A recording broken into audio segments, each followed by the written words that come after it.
The morning mist rises slowly over the wide plains of Punjab. The air is cool, touched by the scent of earth and river water.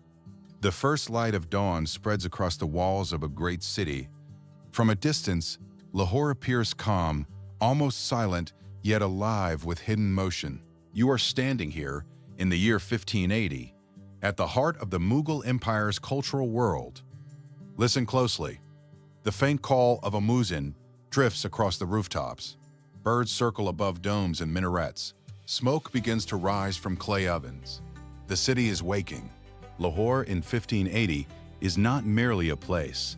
It is a living canvas of power, art, faith, and ambition. Under the rule of Emperor Akbar, this city has become one of the most important centers of the Mughal world. Armies march from here. Scholars write here. Artists paint here. Traders arrive from distant lands. Cultures meet, blend, and grow. Imagine walking toward the massive city walls. They stand tall and strong, built of brick and earth, guarding the heart of a growing empire. Guarding the heart of a growing empire. Gates open slowly as guards in turbans and armor watch every movement. Travelers enter with caravans of camels and ox carts, bringing silk, spices, precious stones, and stories from Persia, Central Asia, and beyond. Inside the walls, the city unfolds like a maze of life. Narrow streets twist between mud brick homes and large merchant houses. Wooden balconies lean over the roads. Colorful fabrics hang from windows. Water carriers move through the crowds with leather bags over their shoulders. Children run barefoot through dusty lanes. Women draw water from wells, their bangles clinking softly. A baker pulls warm flatbread from a clay oven, and the smell fills the street. This is the daily rhythm of Lahore. Yet above this ordinary life rises something extraordinary. Lahore is no longer just a provincial town. It has become a royal city. Emperor Akbar has chosen it as a major center of administration and culture. For years, this city has served as a seat of Mughal authority in the northwest. From here, the empire watches the mountains of Kabul and the plains of Hindustan. Now, walk further toward the royal quarter. The Lahore fort rises ahead, powerful and commanding. In 1580, it is still growing, still changing. Construction echoes inside its walls. Workers carry stone and timber. Architects discuss plans. The fort is not only a military stronghold, it is becoming a symbol of imperial vision. Within these walls, decisions are made that shape millions of lives. Step inside. Courtyards stretch wide under the open sky. Soldiers train with bows and swords.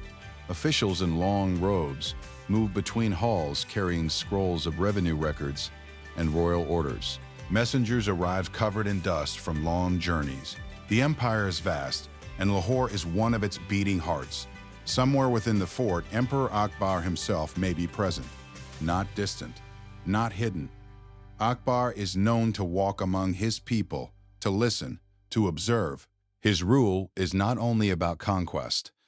It is about building a new kind of empire, one that draws strength from diversity. Beyond the fort, the cultural life of Lahore flows like a river painters. Imagine entering a workshop of miniature painters.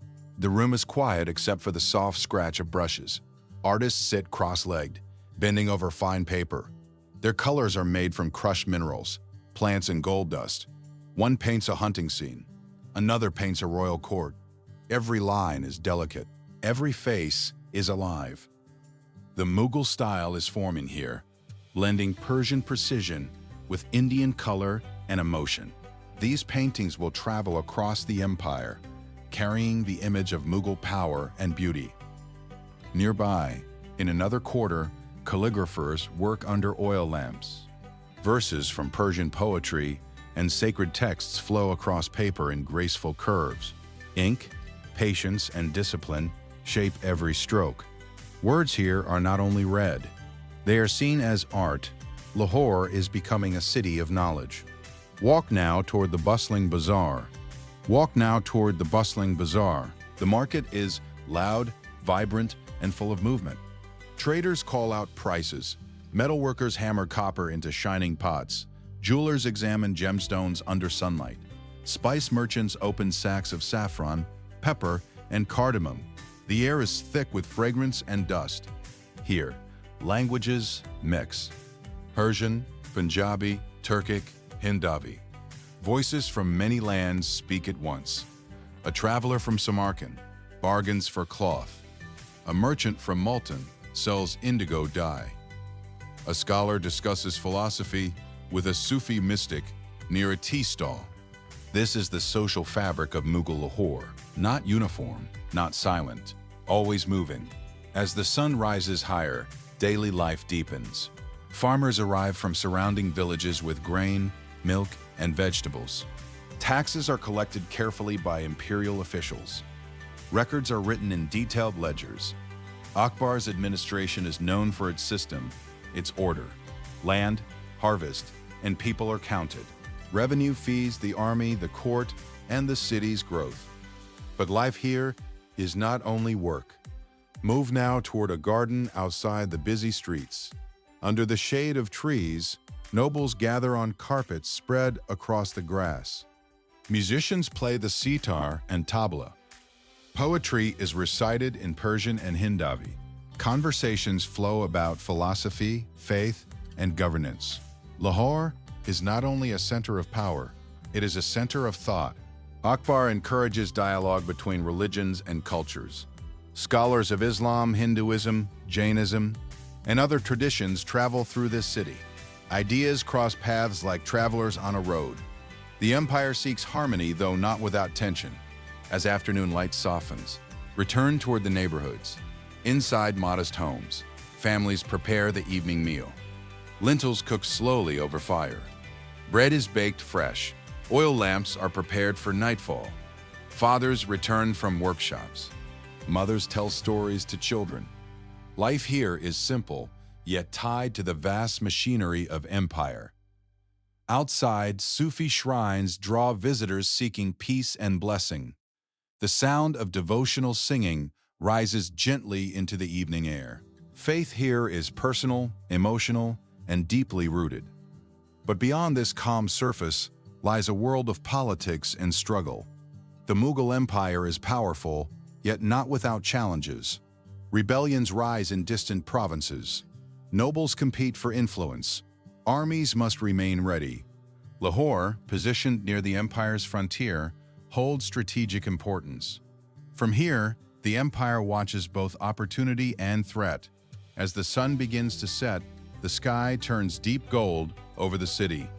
Return once more to the Lahore fort.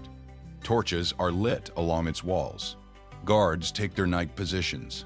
Inside, officials continue their work by lamplight. Decisions do not sleep. The empire moves even in darkness. From the highest point of the fort, look across the city. Roofs stretch endlessly. Smoke curls upward. Lamps flicker like stars fallen to earth. Somewhere, a poet writes. Somewhere, a soldier sharpens his blade. Somewhere, a child falls asleep to the sound of distant drums. Lahore in 1580 is more than a capital. It is a meeting place of worlds. Persian elegance, Indian depth, Central Asian strength, all merging into something new, something Mughal. And yet, cities are never still. They grow, transform, and remember.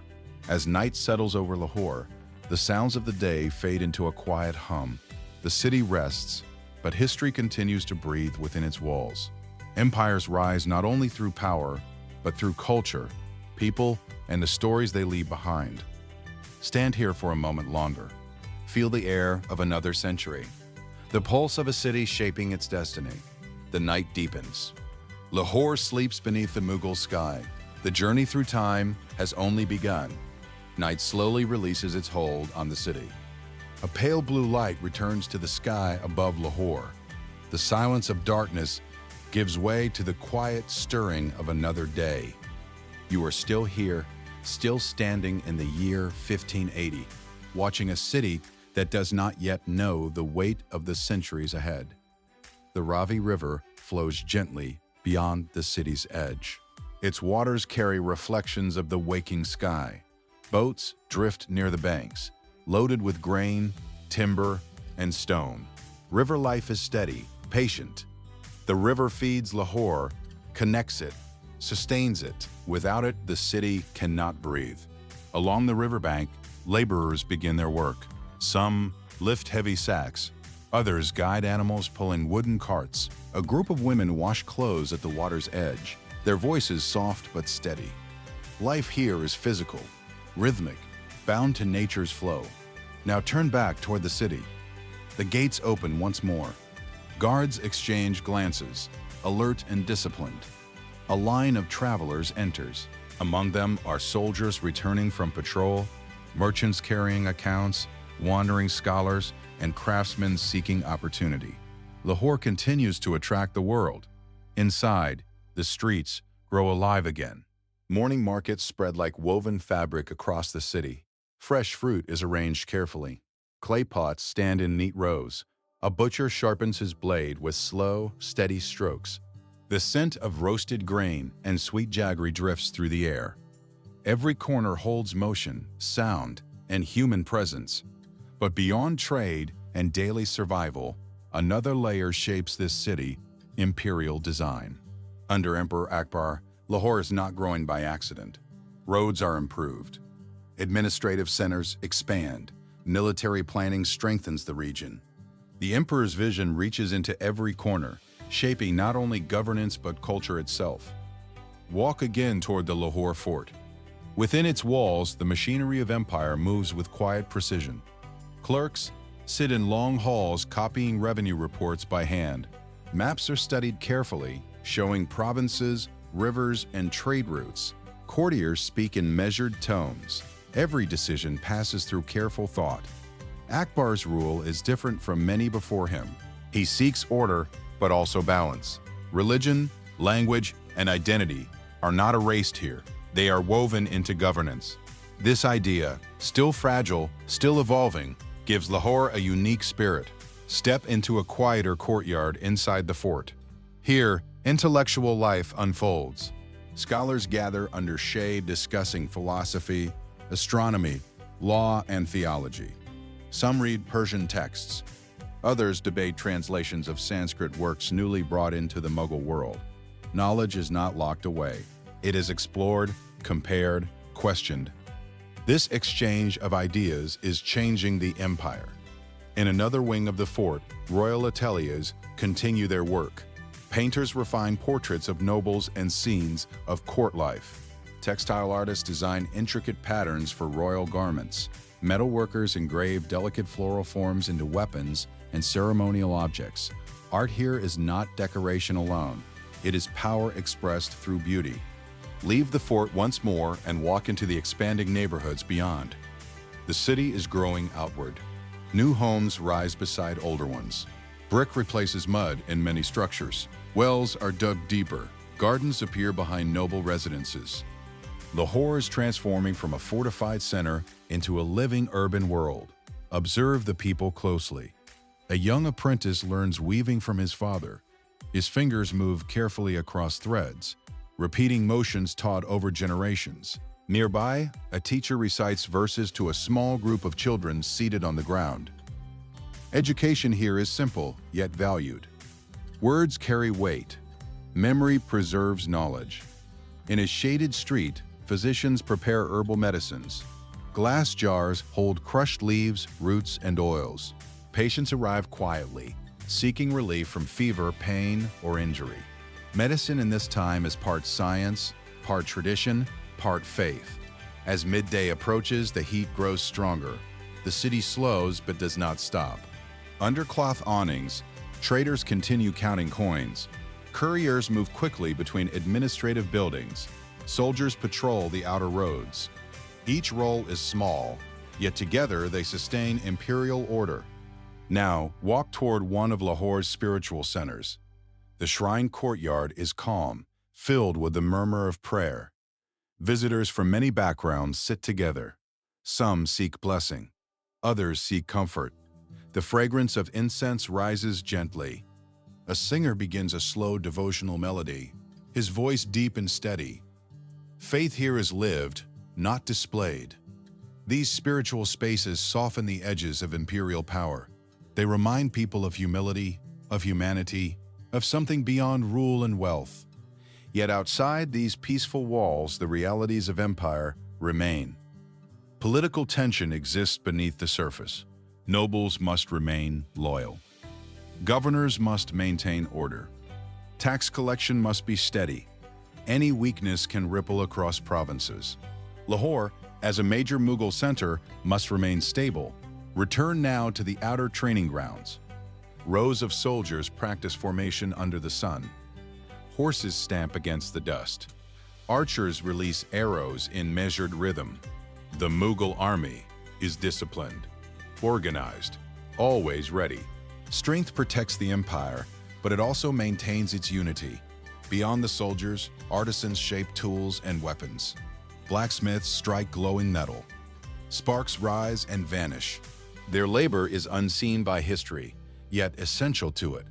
As afternoon fades, shadows lengthen across the city. Children play in narrow lanes, drawing patterns in the dust. Storytellers gather small crowds near the marketplace, speaking of heroes, kings, and distant lands. Memory and imagination blend, shaping how people understand their world. In noble houses, preparations begin for evening gatherings. Lamps are polished, carpets are spread, perfumed oils are burned. Conversation, poetry, and music will soon fill these chambers. Cultural life here is refined, deliberate, deeply valued. The sun begins to descend. Golden light touches the domes and rooftops of Lahore. The city glows softly, as if aware of its own beauty. From the fort, a drum signals the changing hour. Workers return home. Markets begin to close. The rhythm of day shifts toward night. Walk once more through the heart of the city. Food is shared. Bread is broken. Families sit together. The worries of empire feel distant inside these homes. Human life, simple and intimate, continues beneath the vast structure of history. As darkness slowly returns, lamps appear one by one across Lahore. Streets soften into shadow. The sounds of the city become quieter, deeper. Return to the Lahore fort for the final time. From its highest point, the entire city lies below, breathing slowly in the night. This is Lahore in 1580, a city of convergence.